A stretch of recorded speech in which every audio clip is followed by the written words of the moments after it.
Mata Ajna oleh Diana Haryani. Rona senja berganti dengan pekat. Terang perlahan menghilang. Anya, putri semata wayangku, mulai beranjak dari depan TV menuju kamar yang berada di deret tengah, berhadapan dengan ruang makan. Dia menatap beberapa mainan di atas kasur sambil bernyanyi kecil. Ada boneka panda, boneka Barbie, dan beberapa boneka karakter binatang lainnya. Boneka cantik dari India, boleh dililik, tak boleh dibawa. Seperti biasa, aku segera menutup pintu dan jendela sebelum azan maghrib berkumandang. Orang Jawa bilang Candi Allah, yaitu pergantian waktu dari senja menjelang malam, disertai perubahan cuaca udara dari panas menjadi dingin dan lembab. Pada saat itu penglihatan sudah mulai samar-samar bersama proses tenggelamnya sang surya. Konon, Candi Allah dihubungkan dengan peristiwa mistis, di mana pada waktu-waktu tersebut kita tidak boleh terlena, tidak boleh berpikiran kosong ataupun tidur dengan sengaja. Pernah kejadian ada yang kesurupan karenanya. Aku juga yang dibawa ke alam makhluk tak kasat mata sehingga tersesat di sana. Aku sebenarnya penakut, namun tidak terlalu percaya dengan mitos seperti itu. Jam pun berlalu. Malam mulai bergerak mencapai pertengahan. Anya putriku masih belum tertidur. Seperti biasa, dia masih betah bermain dan bercakap dengan boneka-bonekanya. Sambil menunggu, aku membuka-buka artikel di Google tentang penglihatan yang mungkin ada kaitannya dengan kelakuan putriku. Yes, ketemu. Penglihatan selain sepasang mata normal disebut mata Ajna. Aku semakin penasaran untuk menyelesaikan setiap artikelnya. Ibu tidur di sebelah sana, jangan di sini, nanti Mbak Ayu gak dapat tempat. Aku tersenyum sambil menggeser posisi tubuh ke tepi ranjang. Bahkan seluruh ranjang itu merupakan area kekuasaan Anya. Kembali aku fokus ke layar gawai hingga kantuk menyerang. Namun Anya masih saja enggan untuk tidur.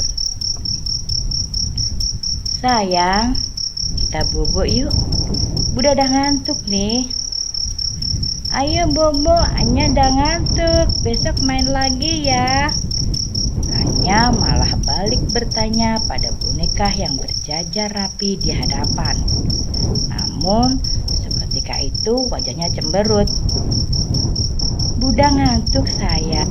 Lama-kelamaan aku pun merasa kesal.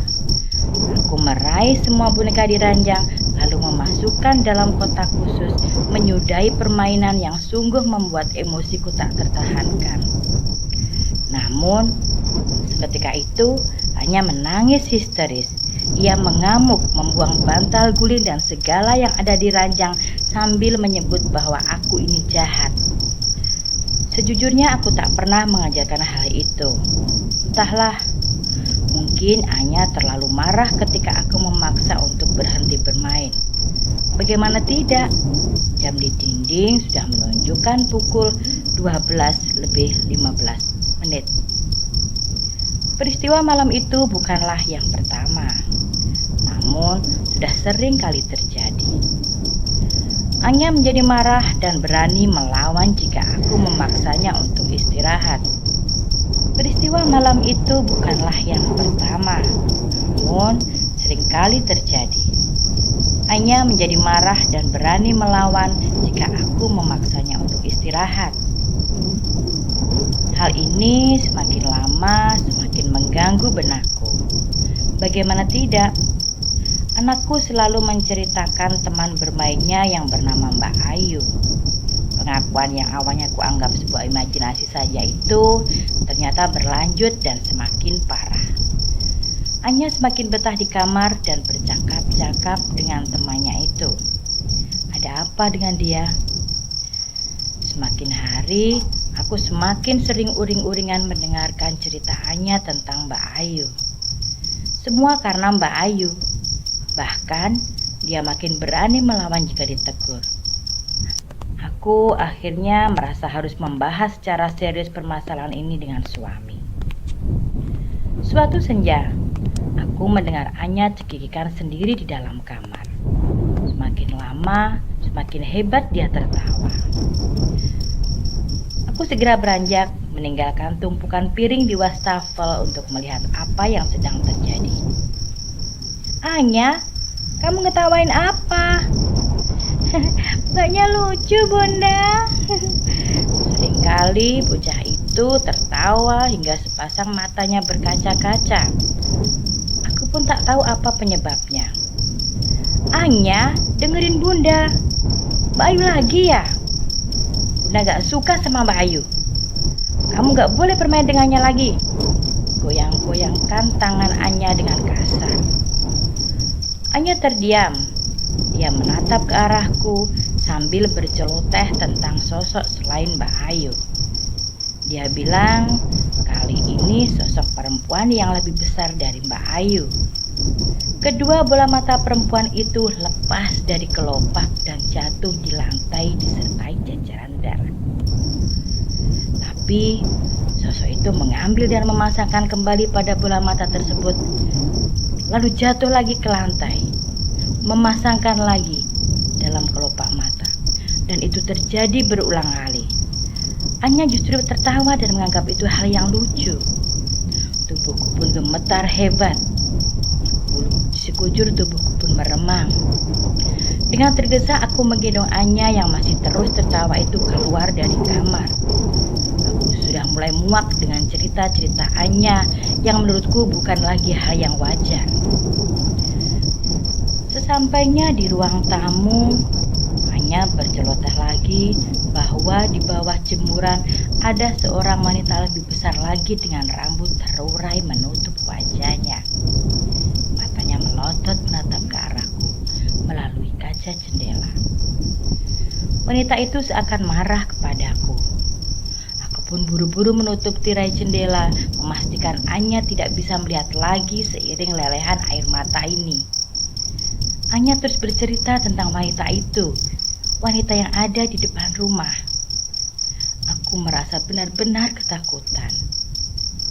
Allah, jangan biarkan mereka mengganggu kami, gumamku sambil memeluk tubuh mungil Anya. Suatu hari, setelah perbincangan panjang, suamiku mengajak temannya yang bernama Danu. Sepengetahuan suami, Danu bisa melihat hal-hal di luar nalar manusia.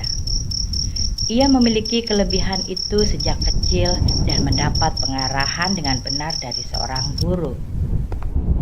Aku dan suami hanya ingin tahu apakah yang dialami anakku benar adanya atau hanya imajinasi saja.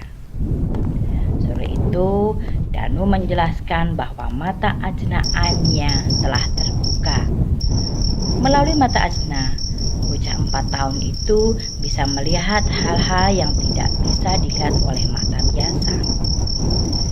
Kelebihan itu salah satu bawaan dari kecil yang tidak pernah kami sadari. Mbak Ayu yang diceritakan Anya memang benar adanya. Dia ada di kamar dan senantiasa menunggu Anya saat dia pergi sekolah. Sosok tak kasat mata itu merasa menemukan teman yang cocok untuk bermain sepanjang hari, bahkan sepanjang malam. Ya, hanya Anya temannya dari golongan manusia. Tiba-tiba, sekujur tubuhku berkeringat dingin mendengar semua penjelasan Danu. Lalu, apa yang harus kami lakukan? Danu kembali menjelaskan bahwa tidak bisa menutup mata ajna secara permanen. Bisa, namun akan tetap kembali jika pengaruh mantra dan doa mulai beredar.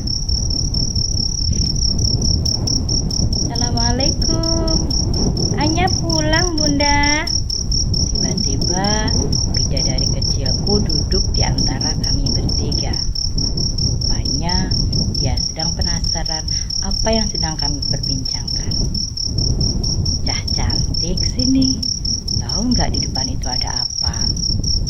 Danu mencoba penglihatan Anya sampai seberapa. Dia lalu tersenyum, menggandeng Anya pergi keluar rumah. Itu mbaknya gede, Paman. Bajunya putih tapi kotor. Rambutnya panjang sampai nutupin mukanya. Lidahnya panjang, Paman, sampai ke dada. Matanya putih semua. Kukunya ada cakarnya. Lalu apalagi? Setiap hari mbaknya di situ, Paman. Dia nggak mau pergi. Sekujur tubuhku melemas dan jatuh dalam pelukan suami. Aku pun tak sadarkan diri.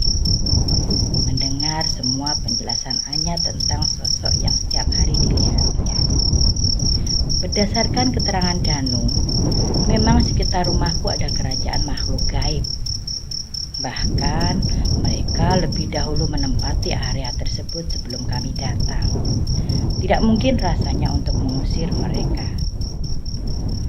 Hari itu juga suamiku meminta Danu untuk menutup mata Ajna Anya. Jikapun harus berkala, akan tetap dilakukan karena aku paling takut mendengar cerita-cerita yang bukan dari alam manusia. Kisah ini diceritakan kembali oleh Mira, sahabatku.